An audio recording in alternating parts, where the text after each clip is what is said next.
perbedaan-perbedaan atau hal-hal yang tidak terjadi. Tapi bagaimana cara kita untuk mensiasati, mengkompromikan, mengkalkulasikan atau menanggapi dalam hal perbedaan ini menjadi satu. Kita ngaji tasawuf itu insya Allah gampang mencerna. Dalam tasawuf mengatakan la tastakrim ala karmakum tapi adida. Selama kamu ada di dunia jangan sampai engkau berharap tidak ada tantangan, tidak ada rintangan. Karena memang dunia itu tempatnya tantangan dan rintangan. Kalau tidak mau tantangan rintangan jangan ada di dunia. Kalau Allah menyatakan wadrib lahum matsal hayatid dunya kama anzalna minas samai fa'tara bina batil ardi wa aswati man tabiya wa kana warakum sirradillah. Kesamaan manusia itu seperti halnya air hujan turun dari langit kemudian campur dengan tanah lalu keluarlah pohon-pohonan. Pohon-pohonan ini akan menjadi besar dan akan diterpa angin. Semakin besar angin semakin tinggi, angin semakin besar, semakin tinggi, angin semakin besar. Kalau tidak mau diterpa angin, tidak usah jadi pohon, jadi rumput saja. Tapi diinjak-injak kerbau, diinjak-injak bambu. Dan itu saja yang akan jadi. Kalau kamu ingin jadi banser, pasti akan ada tantangan. Kalau nggak mau sudah di rumah saja tidur. Nanti mungkin kadang-kadang di pesawat satu sendiri.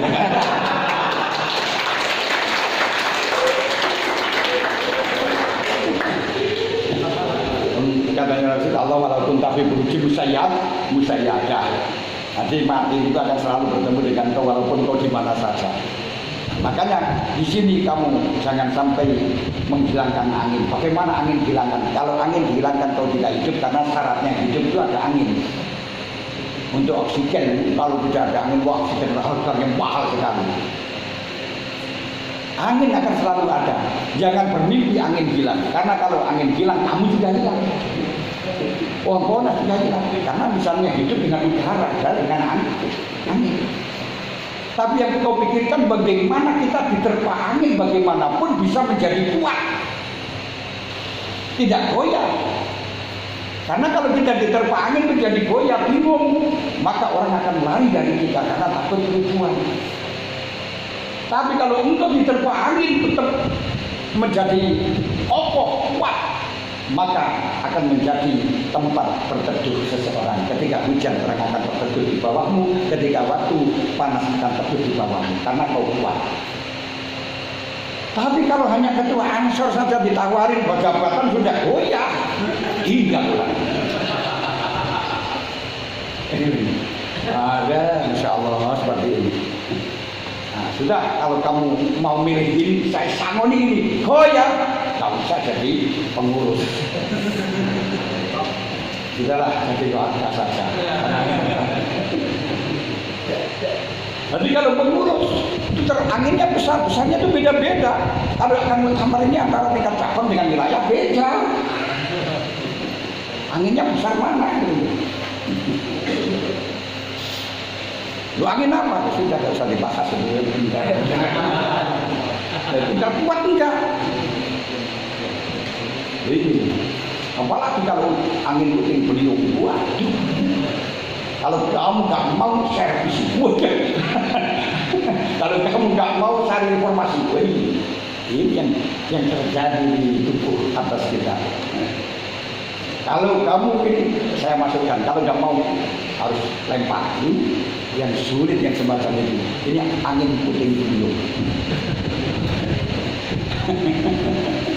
Kalau sudah kena itu mati apa hidup tinggal itu aja.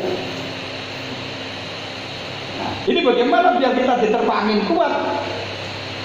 Ini bagaimana jangan menghindar, tapi bagaimana kita akarnya bisa kuat? Bagaimana bisa mengakar yang sehingga diterpa angin bagaimanapun tetap kokoh. Makanya Al-Sunnah Al-Jamaah, Nahdlatul Ulama tetap kokoh karena akarnya kuat. Sampai ke desa-desa, walaupun di atasnya banyak angin nggak karu-karuan, tapi karena akarnya kuat masih tetap kokoh. Makanya seperti di atas anginnya begitu luar biasa, kamu taman sejak kapan pada 17 atau 31, wami, tapi karena akarnya kokoh dan dijaga oleh para aulia, alhamdulillah, habis semuanya. Itu sudah mulai dulu. Ini perlu kita pahami yang semacam ini. Untuk menanamkan ideologi kita tanah air.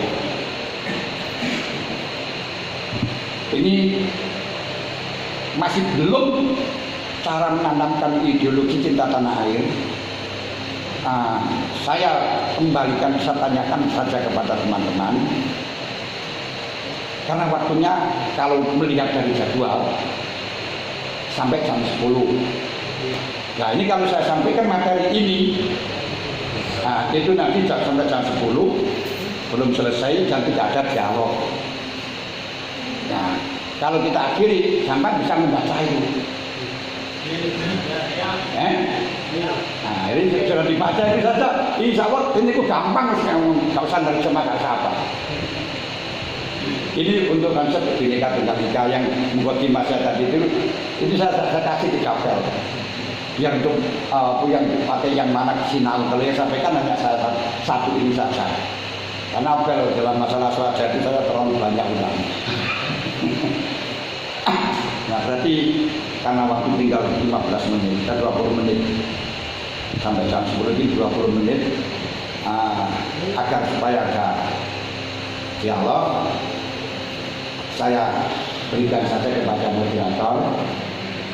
Walaupun inti dari ini menanamkan ideologi cinta tanah air belum saya sampaikan, tapi apa yang penyebab terjadinya perbedaan dan bagaimana secara global di dalam perbedaan yang menangannya kita sudah, tapi secara detailnya itu tidak baca di sini. Secara detailnya, kalau secara globalnya, secara makro seperti yang saya sampaikan tadi sudah cukup. Tapi secara mikro, secara detail itu sama baca itu. Nah, kalau mau baca, nggak mau baca juga nggak rugi saya. Ya nggak masalah. Ini saya kembalikan dulu, biar sampai mesinnya juga agak biar hangat, karena tahu saya perasaan saya setelahnya latihan terus langsung ini terus sehingga banyak yang berapa kalau kita hitung mungkin tadi malam materinya terlalu banyak atau bagaimana.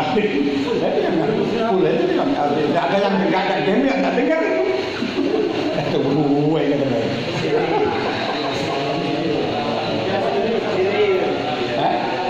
Ya, ini sudah saya kembalikan saja kepada moderator. Nanti kalau sama ingin penjelasan ini bisa dalam lanjutan, bisa nanti kapan lagi dan seterusnya. Saya kembalikan dulu. Iya. Baik sahabat-sahabat, itu tadi materi dari Heliadis Yosua. Mungkin dari peserta susulan 3 pertanyaan. Susulan, susulan. Oh, ya enggak. Ya silakan susulan. 1, 2 ya. 1, 2. Nah, yang belakang. Nama, terus pertanyaan.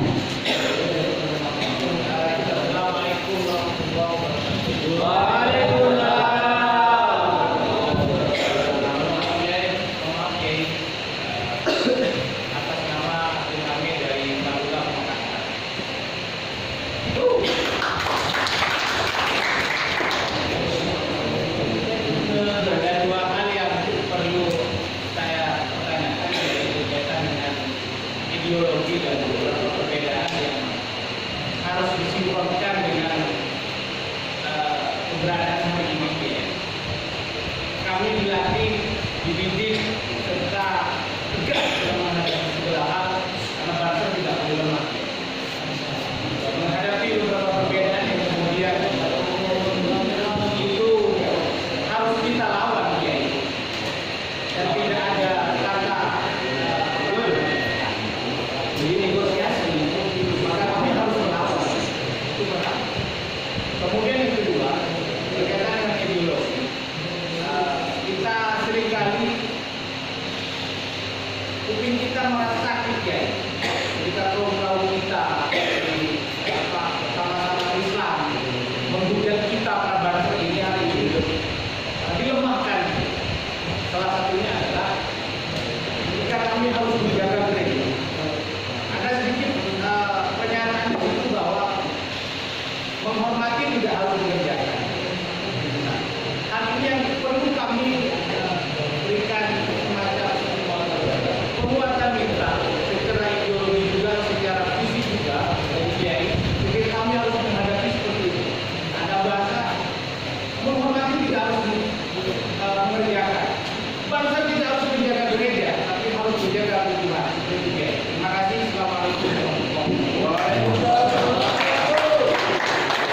tadi dari sahabat Abdul Malik. Selanjutnya silakan Nama Muhammad Zainul dari Batam Mubeli. Pertama, seperti kita ketahui sama bahwa kesesatan Wahabi adalah akidah kemudian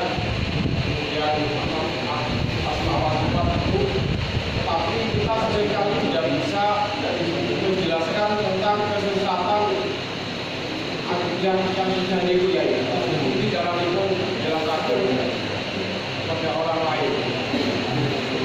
Yang kedua, bersama banyak dari Madura tidak bisa bahasa mawon, bagaimana pandangan kebiasaan tentang penjaga gereja. Terus mau diketok ngomong.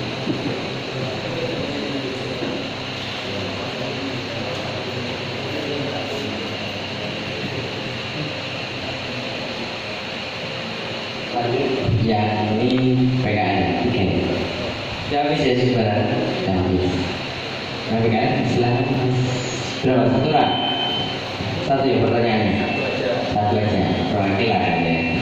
Silakan Mas. Terima kasih, saya mengatakan tadi. Jadi di awal tadi disampaikan bahwa Nahdlatul Ulama dengan ideologi Pancasilanya. Nahdlatul Ulama itu benar satu mengakui dan menjunjung tinggi ideologi Pancasila dari Nahdlatul Ulama. Dari satu kesatuan negara Indonesia dengan berbagai latar belakangnya dan pemahaman yang berbeda mungkin tetap ada perbedaan. Pancasila itu seperti ini, ada beberapa kekurangan dan seterusnya. Apakah itu juga kita anggap itu sebagai bagian dari peraturan tidak apa-apa berbeda. Tidak meyakini Pancasila tidak apa-apa karena itu perbedaan. Ketika itu istilahnya itu kita menghargai, tapi ujung-ujungnya kan dia makar lah istilahnya. Itu pertama. Yang kedua, mohon maaf ini pertanyaannya banyak.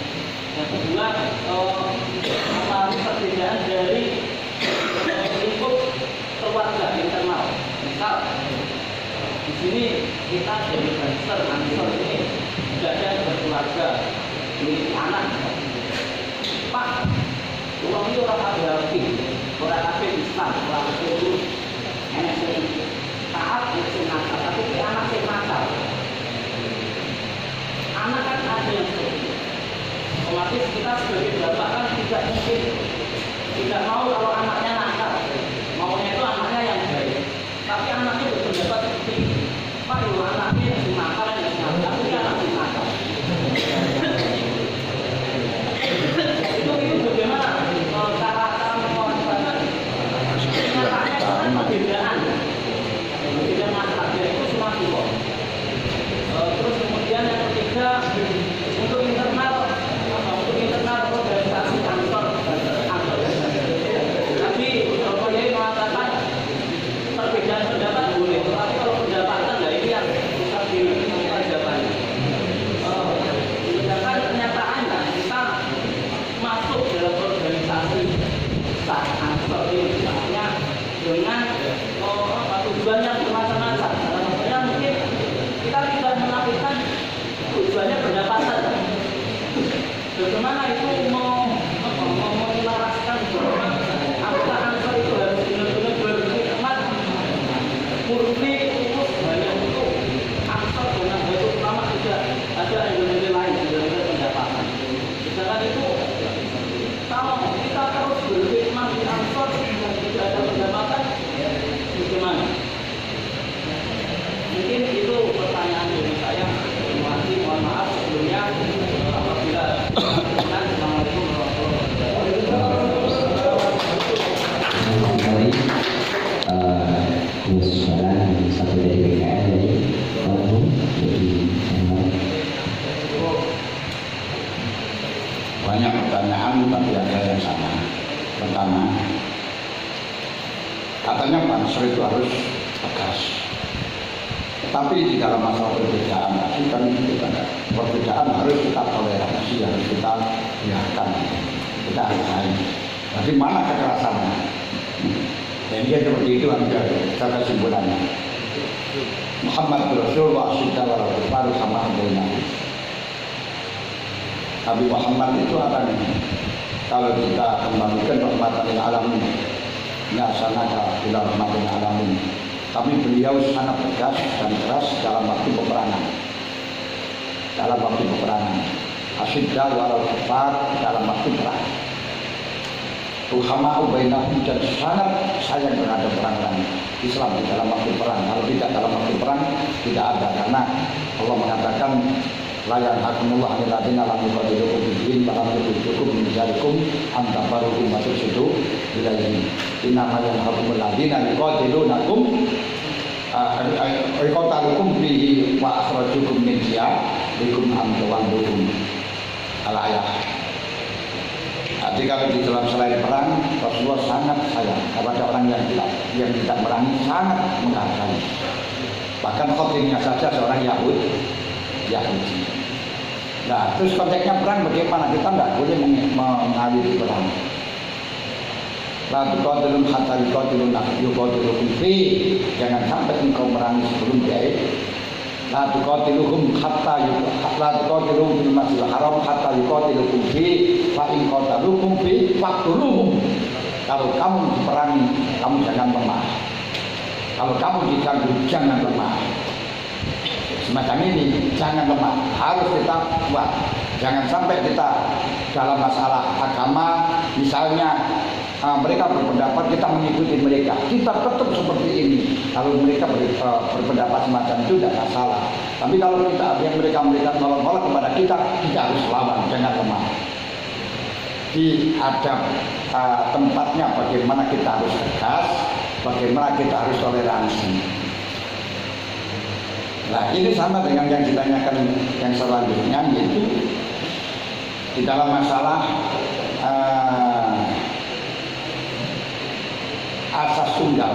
Bagaimana dengan orang yang tidak mempercaya asas tunggal, tidak mempercayai dengan Pancasila? Tidak masalah, kita hargai. Tidak setuju, tidak masalah, kita hargai, asalkan tidak ada tindakan, asalkan tidak ada apa itu namanya provokasi, asalkan tidak ada action. Gitu, jangan dikatakan makan nggak masalah, aku jangan action. Kalau kita action, ya ini kita harus tegas. Ini kita bedakan. Kenapa? Demikian bahwa di dalam negara bangsa, kekuasaan untuk mengatur agama itu ada 4 tingkat, 4 derajat. Pada zaman Nabi, kalau zaman Nabi dan zaman khilafah itu 1, yaitu khilafah nubuwah. Kalau khilafah nubuwah yaitu hanya 1 prinsipnya, mempunyai kekuasaan yang otoriter baik urusan agama dan urusan dunia. Yaitu man lahu yasatun amatun fid dunya wal akhirah jami'ah. Orang yang punya kekuasaan otoriter yang mengatur urusan dunia dan agama, 1 orang. Itu di dalam konsep khilafah. Dan itu selesai setelahnya Rasulullah wafat, 30 tahun setelahnya Rasulullah wafat. Setelahnya itu sudah tidak ada. Dan kenyataannya dengan adanya sistem khilafah yang semacam itu, karena masyarakat harus didoktrin dengan agamanya pemerintah, akhirnya banyak korban-korban kiai-kiai karena khilafah. Masuk ke santrinya Imam Syafi'i, Al-Buti, ini dipenjara karena tidak sama dengan pemerintah. Termasuk Imam Ahmad bin Hanbal, ketika pemerintah yang mengatakan Al-Quran itu makhluk, dan beliau diperintahkan untuk dipaksakan untuk menekatkan Al-Quran itu makhluk, dia tidak mau, akhirnya sampai di penjara. Syekh Yazid Al-Bastami dituduh sebagai aliran sesat sampai dihukum gantung 3 kali, alhamdulillah lolos. Nah, Mansur Al-Khalas dibunuh gara-gara dianggap aliran sesat. Ini kalau khilafah. Tapi setelahnya itu sudah kembali kepada selain khilafah, yaitu dibagi antara kekuasaan dunia dan kekuasaan akhirat. Di dalam masalah pemerintah, Umarok, dan sekarang itu Umarok, negara bangsa, kekuasaan pemerintah itu semuanya memang kepada semua masyarakat, tapi hanya sebatas lahir. Hukum yang lahir, berarti urusan interaktif. urusan hubungan antara manusia satu dengan yang lain, tidak punya hak memaksakan di dalam akidah, tidak punya hak mengatur di dalam masalah sikap dan perilaku manusia, urusan pribadi. Sholat tidak ada, itu boleh intervensi. Gak sholat gak boleh intervensi. Makanya kadang-kadang pemerintah kita itu bablasan. Bagaimana kerja bablasan seperti hanya keseroi sholat dengan bahasa Indonesia di penjara, itu salah itu. Kan urusan sholat itu urusan pribadi, jangan gak boleh ikut campur urusan pemerintah. Nah, demikian pula seperti Ahmadiyah dibubarkan karena dengan SK 2 Menteri karena sesat, itu salah. Pemerintah gak berhak untuk mensesatkan, gak berhak untuk mensesatkan, karena itu urusan pribadi, gak boleh pemerintah intervensi. Tapi hanya urusan interaktif. Berarti untuk urusan ideologi, selama tidak sampai ada action mewujudkan tidak percaya dengan Pancasila, no problem. Ikut semua gak apa-apa. Termasuk dalam hal ini perbedaan pendapat, misalnya bagi orang yang mengatakan bahwa orang kafir itu dibunuh karena kekafiran misalnya, silahkan, tapi jangan diactionkan. Kalau sampai ada action teror dan sebagainya, ini urusan pemerintah, karena ini urusan interaktif. Nomor satu dengan yang lain. Dalam pernikahan, kamu katakan nikah, gak usah pemerintah, syaratnya saksi wali, kemudian sigot, jauh usah cukup. Iya, tapi karena ini urusan interaktif, kalau kamu melakukan tidak akan diakui oleh pemerintah, sehingga anak menuntut warisan tidak akan pernah bisa. Ini Islam sah, ya urusan Islam harus pemerintah. Jadi yang kita harus paham di dalam masalah ini, jangan campur adukkan. Ideologi silakan, gitu. Tapi jangan jangan diaplikasikan, kalau diactionkan ini yang cocok dengan pemerintah, yang sesuai dengan aturan pemerintah. Kalau nggak setuju, coba kita bahas dalam pemerintahan. Ini sudah masuk dalam apa yang disampaikan oleh dari Pamekasan, juga yang disampaikan tadi asas tunggal, kemudian juga anak nakal, silakan nakal, pokoknya yang penting nggak ganggu. Pemahaman nakal silakan, tapi jangan ganggu. Kalau sudah ganggu misalnya, ini nanti itu. Makanya dari Banser pun juga demikian, sikap kita tegas. Tapi kalau orang-orang beda-beda kan silakan, nggak usah kita ngurusin. Tapi kalau sudah mengganggu, kita jangan lemah. La tuqatiluhum hatta yuqatilukum. Qatilul musyrikina kafatan kama yuqatilukum kafah. Man tada'alaikum fa'tadu alaihi misli ma tada'alaikum. Kalau dia itu mengganggu engkau, boleh kamu membalas, tapi sebatas dengan kezaliman mereka, jangan melampaui batas. Coba ini kadang-kadang memang campur adukkan antara hukum zahir dengan hukum batin. Makanya kamu nggak puasa nggak apa-apa, tapi jangan sampai mensiasatkan orang puasa nggak wajib dan sebagainya gitu. Itu sangat gitu.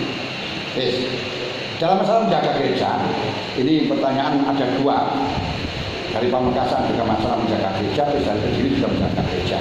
Bisa ditanyakan lagi, tapi nggak apa-apa yang penting. Perlu kita ketahui konteksnya. Orang-orang yang tidak suka dengan Banser menjaga gereja, narasinya bagaimana kita menjaga orang maksiat, ya maksiat. Bagaimana orang itu membantu pada maksiat, ya maksiat, karena yang al maksiat maksiatun. Tapi mereka hanya paham lahirnya saja. Perlu Anda ketahui, Banser menjaga gereja bukan semata menjaga gereja, tapi melindungi para orang-orang Islam di daerah minoritas. Kalau sampai mengeksekusi atau sampai mensuasi atau mendiskriminasikan orang-orang yang di sini minoritas, maka orang-orang yang ada di dalam minoritas di Manado, di Ambon akan dihabisi oleh mereka. Makanya jangan mengganggu mereka agar supaya kita tidak diganggu. Wajah kita di sana. Makanya kita tidak boleh menangisi habis. Kenapa warga kita yang ada di daerah Iran, Iran, kita akan dihabisi di sana. warga kita lebih dari 5 juta di sana. Oleh mampu bermaksud padahal di sana dengan Wahabi sudah nggak didukung, yang masih agak sama dengan Syiah. Kalau sampai Syiah diganggu, mereka dihabisi mereka. Nah, tasubul ladina yakuna min dunillah fa yasubul wa abdan bi ghairi ilmin. Makanya Allah Ta'ala mengatakan jangan memaki-maki kepada orang yang menyembah kepada selain Allah, maka mereka akan memaki-maki kepada Allah. Itu pada waktu tahun 99 itu waktu 97 rame-ramenya gereja dibongkar. Itu saya mengatakan orang yang merusak gereja sama halnya merusak masjid. Wah, kamu, saudara-saudara kamu, gimana kamu? Iya betul, ini dalil sokeh. Hadisnya sokeh, orang merusak gereja itu sama dengan merusak masjid. Kenapa? Karena kalau kamu merusak gereja, mereka akan merusak masjid. Berarti kamu merusak gereja sama halnya memberi kesempatan mereka merusak masjid. Kamu menjaga gereja sama halnya memberi kesempatan mereka untuk menjaga masjid. Tapi kenyataannya masjid-masjid ketika wilayah bisa dijaga. Ini satu. Kedua, substansinya menjaga gereja bukan orang gereja, bukan orang ibadahnya. Ibadahnya itu sudah dilakukan. Kamu jaga atau tidak kamu jaga, dia melaksanakan. Tidak ada i'anah sama sekali bagi kita, tidak ada mendukung. I'anah itu adalah kalau kita tidak melaksanakan, kita tidak bantu, dia tidak melaksanakan, tidak terjadi melaksanakan. Tidak, kita tidak membantu, dia sudah laksanakan. Tidak ada sangkut pautnya dengan mereka. Kita juga akan menjaga di dalam. Tapi menjaga keamanan nasional, hukumnya menjaga keamanan nasional wajib berbudi payah. Maka dalam berbagai kebangsaan walaupun dengan apa itu namanya terjadi perbedaan, saya katakan menjaga gereja hukumnya berbudi payah. Kalau memang ada indikasi akan ada teror. Loh, kenapa kok masjid tidak dijaga? Karena sekarang ini yang masih tidak aman untuk teror-teror itu gereja, bukan masjid. Makanya yang tidak aman itulah yang kita lindungi untuk menjaga stabilitas keamanan nasional. Ketika gereja dibom, Indonesia tidak aman. Ketika tidak aman, akan mencekam orang ibadah juga kesulitan. Orang Islam juga tidak mencekam. Ketika narasinya saja. Terus i'anah man wa i'anah wa man atur kama i'anah. Apa yang disebut i'anah? Apa yang disebut sebab? Ada sebab qorib, ada sebab baik. Kalau sebab baik, kalau sebab qorib itu kalau kita tidak melaksanakan, kita melaksanakan akan pasti akan dilaksanakan. Kalau sebab qorib bisa tapi tidak harus. Kalau sebab baik, kalau sebab baik ini tidak diharamkan. Kalau diharamkan, sampai menjual besi pun juga mungkin akan digunakan untuk teror. Bahkan sama menjual gabah itu pun juga mungkin akan disuplikan kepada orang-orang yang akan berbuat maksiat, mungkin akan menggunakan pesta gitu. Kemungkinan saja itu tidak dimasukkan. Yang ada sebab qorib. Dan sebab qorib itu apa? Yang ketika kita tidak melaksanakan, jelas akan terjadi. Dengan kita melaksanakan dia akan terjadi. Namanya sebab. Sebab itu dengan sebab akan wujudkan musabab. Dengan dia